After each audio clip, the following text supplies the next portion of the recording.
everybody. We are back, and Are we back? We're back from a tiny hiatus. Yeah. The last time we posted was June 5th. So this is episode 10.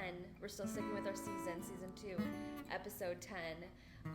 But we just wanted to come on and say hello and get you kind of caught up with what we're doing and just What basically are say we doing? say hi. What in God's name are we doing? I think June 5th. So what have we done since June 5th? We went to New York. We went to New York City, which we have not talked about yet. So we can talk about that. We haven't talked about that yet. Somebody got sick. Not me. we won't necessarily go into that.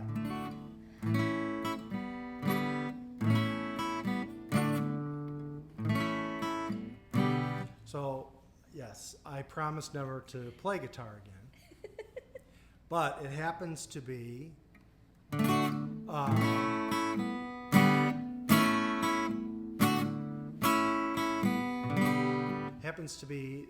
the 78th birthday of a Jamaican legend, Jimmy Cliff. Yep. It was a reggae, ska, dubstep artist, rock steady, as they, I don't know, I'm going to pretend I know what I'm talking about. But also, so it's Jimmy Cliff's 78th birthday, but it also happens to be this year the 50th anniversary of a movie called The Harder They Come, starring Jimmy Cliff, which I just recently read was the first major feature film ever produced in Jamaica. I did not know that. But I've almost not seen that movie actually. no, but when we saw a friend of ours, produced an independent film called Four Hearts or Four of Hearts. I think Four Hearts. Four Hearts. And Eric Haywood, who's a pretty well-known screenwriter these days. He writes for various Empire. TV shows. He wrote for Empire and some others. But when he put out this movie, they showed it at the Gene Siskel Film Center in Chicago when we went and watched it and heard him talk about it. But as a preview, while we were waiting to see that movie, they had a promotion on, get this, the 40th anniversary. So that was 10 years ago. Yes. The 40th anniversary, they re-released The Harder They Come. But the thing about that movie, and especially the soundtrack, is so it came out in 1972. For a lot of Americans who were not familiar with reggae or the music of Jamaica at all, it really introduced a lot of us, like my whole generation. You think of Bob Marley, and Bob Marley was huge and was influential and all that, but I would reckon that most people my age, most like white suburban people my age, probably first heard reggae from the soundtrack of the movie The Harder They Come.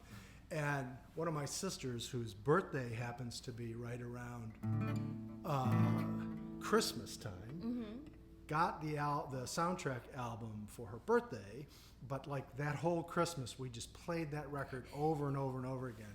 So I always associate with reggae with Christmas. That's funny. But it's, and also I have to point out that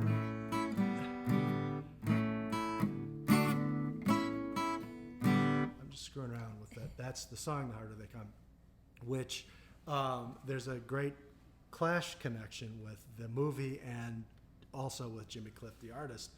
I know I talk too much about the Clash, but they are my favorite band. And that's okay. And in the song Guns of Brixton, which is one of the few songs the bass player Paul Simonon did the vocal on, and helped write, he says, you know, my name is Ivan, born under the Brixton sun. This game is called Survivin'. At the end of The Harder They Come. And Ivan is a character from the movie The Harder They Come. So he makes a reference to the song. Also, Joe Strummer did a cover of The Harder They Come, which is really cool. And Joe Strummer and Jimmy Cliff recorded a song together called Over the Border. So there you go. And the other great thing about this song is it has one of my favorite chord progressions. F sharp to B minor.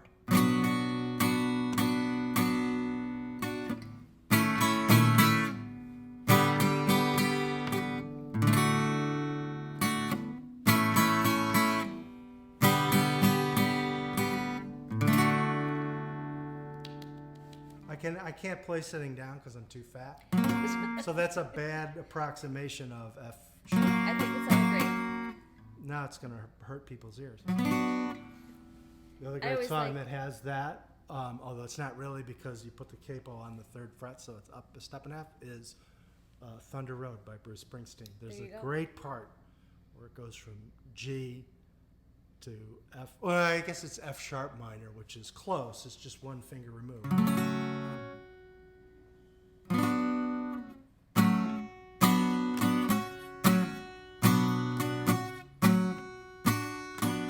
So there's your guitar lesson for the There day. you go.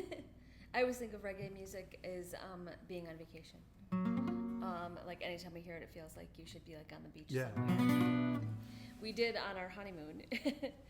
The band Chris the Burner. Oh, kind God. of reggae. Yeah, well, for sure. Yeah, our honeymoon was in the Bahamas, and there was a kind of mostly outdoor bar by like a yacht club or whatever, and we went there often because there wasn't a lot of nightlife in that area.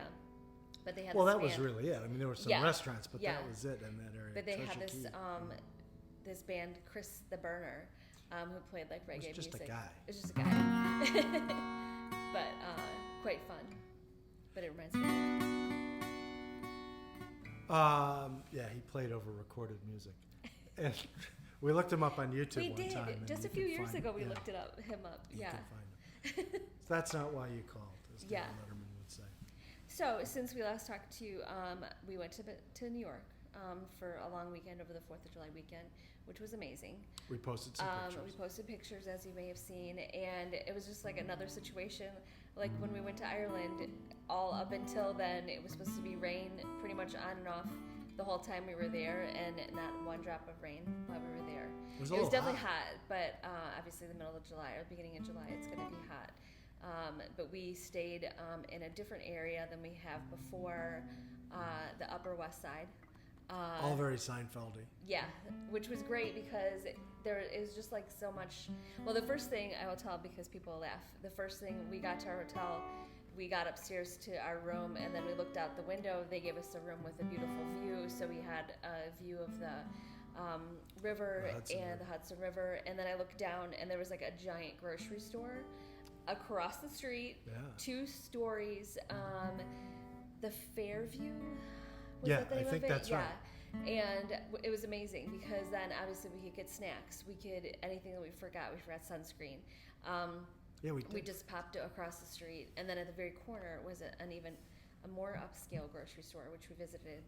Which I was like, we have to go in there just to check it out. But it was funny because we were right between, just about equal distance between Central Park and Riverside Park. And so we had to go over because there's a lot of Seinfeld jokes about his Uncle Leo's son who worked for the Parks Department. Right. And there was one particular episode where he talked about how his son had cleaned everything up at Central Park, and so they sent them over to Riverside Park. Yes. So we were to joking. continue on his journey of Yeah. his Parks Department career. We had a joke about, we went to Riverside Park to check and see what Cousin Jeffrey had done Yes. there. We made a lot of bad Seinfeld jokes. We didn't get up to the diner, We did not. which, if I remember from the show, is like 107th or 108th Street, and we were in about We're like- 75th and Yeah. Broadway, and we never made it as far north. We made it further north, but we never made it up quite that far. But I think on the show, you see the sign, and the cross street is, I want to say it's 107th or 108th. Yeah, so we didn't see that, but we did do a ton of walking everywhere, which is our thing to do. We didn't even take, except for we went to Brooklyn one night. We took an Uber there, but for the rest of the time, we No just sleep walk it. Yeah. till Brooklyn. Sorry. Yeah, it took us a long time to walk to Brooklyn. I'm just kidding. That part was actually really fun because we met some friends for dinner, and then 2 other people that we had not met yet. And so we took an Uber to Brooklyn, which was kind of like a half hour, Yeah, it to a wasn't place really that called bad. Frankie's. But it wasn't Frankie's. It was Frankie's 457. Yes, Frankie's 457, because there's a Frankie's on the corner, which is like a pizza place. Court Street. Yeah, so a little bit confusing. Kind of near downtown Brooklyn and Red Hook. Amazing cuisine. Really we good. did none of the ordering, which was, well, we ordered our own entrees, That's obviously. True. But if you ever go to a restaurant where somebody A has been there, 2 loves to order food and stuff like that, it was just kind of like, we're getting these appetizers, we're getting this bottle of wine. Then they had, like after dinner, liqueurs were all of a sudden down there. It's like, okay, I guess this is what we're having. But it was quite an experience going in there and just being in like a tiny Italian restaurant, and that was just amazing. It's like a Billy Joel song. Scenes from an Italian restaurant. Yes. And my maybe dish better was company. Great. Yeah, because all of the pasta was like definitely homemade. I mean, you could just definitely tell really that good. it was made on a premises. And I had my favorite thing, Yes, just puttanesca. puttanesca, and then I had Love like the olives and the anchovies. Yes, and I had like a pasta dish that had a sage and brown butter sauce, which was amazing. That was really good. So good. So that was quite nice. And then we actually met our friends on Sunday, because we left on Monday, for lunch. That was and Monday was the 4th of July. Yeah. So funny story about that. So we walked there to oh my gosh, what's that? Where the it's Jose Andres' version of Italy. It's Little Spain, but I was trying to what's the area called that we? Oh, Hudson Yards. Hudson Yards. Yeah. I thought you meant. Yeah, Hudson Yards. So we actually walked from our hotel to there, just to explore more and look around and stuff like that. So the best part about this restaurant was it was all open air, so the whole side of it was just open to the outside, and it was a beautiful day. Chef awesome Andres breeze. was not there. Chef Andres was not there. Sadly, he was somewhere else saving the world or whatever. But I wanted to order something different that I've never ordered before. So obviously there's a lot of different things on there. And so one of the items was kind of like a breaded pork. It wasn't like a sandwich or anything, but like breaded pork, but then 2 eggs on the side and the potatoes that they do. I thought the eggs were. No? Maybe it was on it. Anyway, but the waiter came up and I said, this is what I'd like to order, but can I have my egg yolks well done? I don't like a runny egg. And he was like, no. And I was like, I'm sorry, what? He literally said no. It's Manhattan. They do things differently there. We will not make them without them being runny eggs. And I was like, forget it. I'm not doing that. So what did I end up? Oh, I ended up getting a sandwich, which was delicious, and we got appetizers that were amazing. Did you think you were going to go on Instagram and say the eggs were overcooked? And well, then was it I a was setup? Is there a rule back there that says Jose says no? They have to be all runny eggs coming out of this kitchen, or it's your job. Maybe that was the thing. Maybe they thought you were trying to punk them, and then when you got the eggs, that you'd get your camera, your phone out, and be like, "Look at these eggs! They're completely overdone. They're supposed to be runny." 2 stars. Just kidding. But the food was very good. The food was delicious. The food was good, but everywhere we went, the food was good. So amazing. And we did had a great get to lunch see on that, and I don't remember the name of it. That little place on on Madison Avenue, on the east side of the park. And that was I wonder if I have that here. But we take the Seinfeld philosophy that they always joked about. Well, I don't know. They always joked. But they sometimes joked about the East Side being for snobbier people. Yes. Kramer says, "Why don't you pack up and move to the East Side?" We did not go to Zabar's. We did not. And I missed out on the opportunity to say, "And where, pray tell, would a young woman meet a matador on the Upper West Side? Perhaps Zabar's. Perhaps Zabar's. Or Ray's Pizza." I didn't actually tag the name of the thing, but I had the best pastrami sandwich I've ever had. And we walked in a different part of Central Park, which was amazing.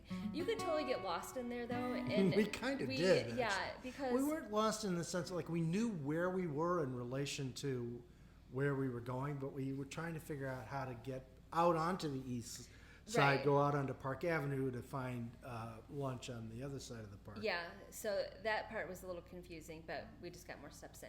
I did like, though, that part of the, there's a street that is just dedicated to people. So there's no cars or anything like In that. the park. In the park. So there's rollerbladers, there's people on bikes, there's people walking, but there's a specific lane for all those people. So it's just kind of like nice to be able to be out there and like not have to worry about cars and stuff like that.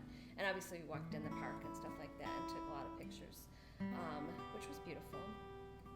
And then we did see some fireworks from our hotel, many fireworks. So we were on the 24th The fireworks floor. were hailing over Little Eden. Yes. That's Bruce Springsteen. Sorry. But you couldn't like see. There wasn't like in the close vicinity, but you could obviously see many neighborhoods who had the fireworks. So that was kind of fun to be On the able to see Jersey it. side. On the Jersey side. Oh, I can play Jersey, girl. You can. No, I won't do that.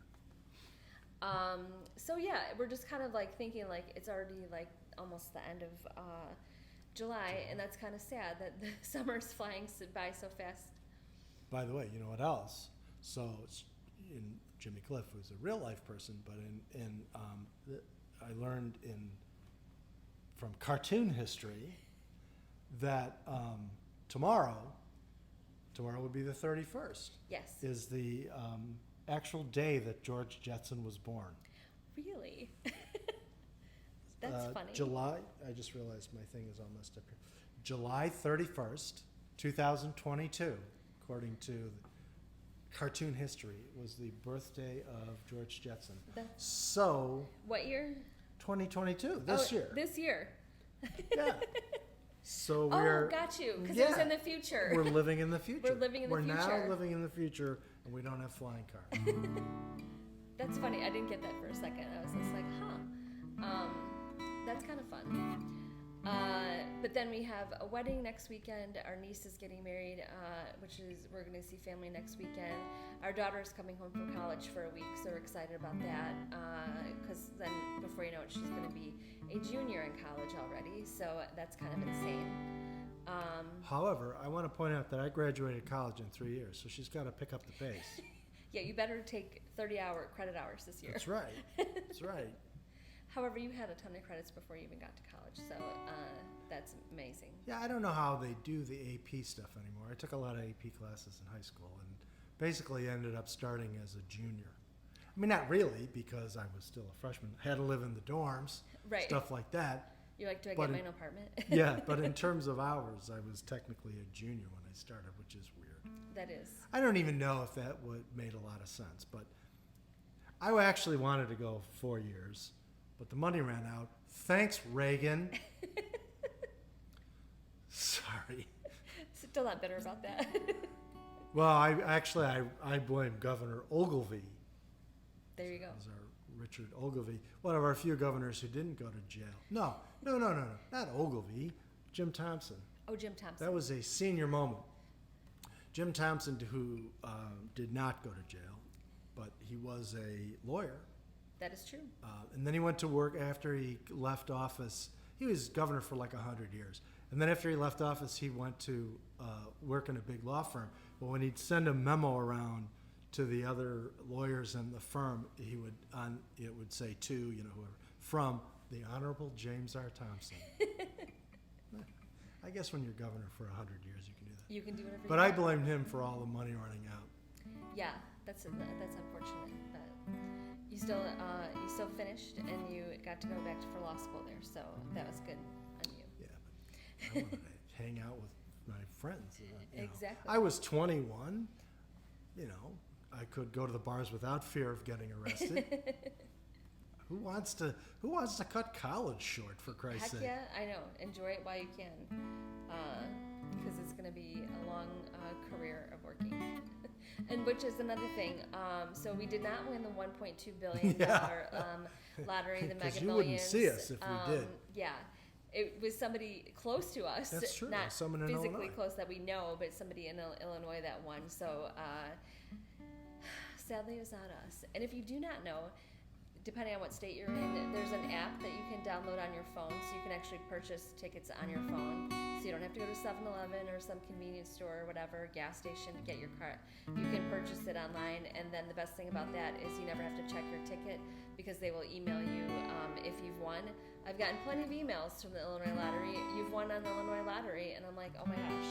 And then log in, and we won $2 or $4 or something like that. So it is exciting when you get that because you're like, oh my gosh, I think we won the big jackpot, and it's like, no, you didn't. So I'm glad somebody won though, because if it had gone on even more, that would have been even more insane. So I don't think that would have been good at all. The only unfortunate thing is in Illinois, since the winner was in Illinois, you cannot be anonymous. You cannot be anonymous. So we're going to hunt them down. No, we're not. Yeah. No, we're not. But even if you took the lump sum, it'd probably be $700 million or something like that. A lot of money. Yeah, I'm thinking 600 million. Cause you could definitely live on $600 million and still do all right. So yeah, we're just kind of enjoying our summer, and today it was spectacular, and we went for a walk. We enjoyed our swim in our pool, which is amazing, and it was like perfect weather today, and also tomorrow will be just the same. So I'm excited about that. Of course, it didn't occur to me when we were talking about, we haven't done a video in a while, we should do it. We probably won't be able to next weekend. Yeah. Because we'll be at a family wedding. We will. So you just never know when we'll be back, but we just wanted to come on and say hello. Hello. Hello. Like Uncle Leo. And let you know we're still here. That's all we did. Every minute there was some dumb Seinfeld joke. We didn't post them all on... We did not. But yeah, other than that, we've just been kind of just staying busy at work, and looking forward to maybe taking a little bit of time off, maybe by the end of summer, just to like, I don't know, a couple days. This is news to me. Well, we were just talking about like it would be nice to like have a staycation where you just take a couple days and enjoy just hanging out in our nice backyard and just chillaxing and not traveling somewhere for days off. Yeah, I'm more cautious now. Well, and however, there was all the rumors before of traveling, 4th of July weekend, everything. You saw online where people were waiting hours and just having a horrible situation, everything. We literally got dropped off at O'Hare, checked our bags, went through security, got to our gate. And we left super early, of course. In like 45 minutes. Yeah. So it was just kind of like, and then so like, okay, now we have an hour and a half to wait. And people always, we flew in and out of LaGuardia because we were staying on the west side, and it's really, I don't know whether it makes a difference. I think when you're on the upper west side, probably just as easy to fly in and out of LaGuardia. What did I say? Did I say LaGuardia? I think so. I meant Newark. We flew in and out of Newark. We'll just edit all that out. We flew in and out of Newark because, on the theory that it's closer to the west side, really didn't necessarily make a difference because you had to go way up north and whatever. And we did get a lovely tour of New Jersey, though. We did. Both ways. Well, no, that's right. The guy couldn't get. There was an issue. On the way back, he couldn't get onto the George Washington Bridge. Oh yes. So he did go down into Manhattan and take the tunnel. So we and didn't. We were kind of like, where are you going? Yeah. He kept trying to figure out how to get on there, and then we're like, are we going to make our flight? But my point is, Newark has a bad reputation as an airport, but we had like zero problems getting through security. None. On the July 5th, so right after the holiday. Mm-hmm. Although in retrospect, I would still probably have suggested, if I thought about it, the location, it probably would have made more sense to go in and out of LaGuardia. But the last time we flew into LaGuardia, they were doing all the construction. They were building like a whole new terminal, though that's over. But anyway. Yeah. Then that was a whole fiasco. We were worried both ways about having trouble at the airports and everything, and it was smooth sailing. So it doesn't always come true, all the bad things you hear on the news about traveling and stuff like that. Well, and there was some story about, we flew American, and there was some story about American being, pilots calling in sick or not being available, whatever. Or flight, I can't remember was that or flights being canceled, but it turned out that it was some kind of computer glitch, and they really weren't having any problems. No. It was just... And somebody just decided to say, like, 12,000 pilots are calling in sick or calling off, whatever. but it all worked out. So yeah, we just wanted to say hi and leave us any comment that you want, any questions you have for us, and we'll probably be back in a few weeks.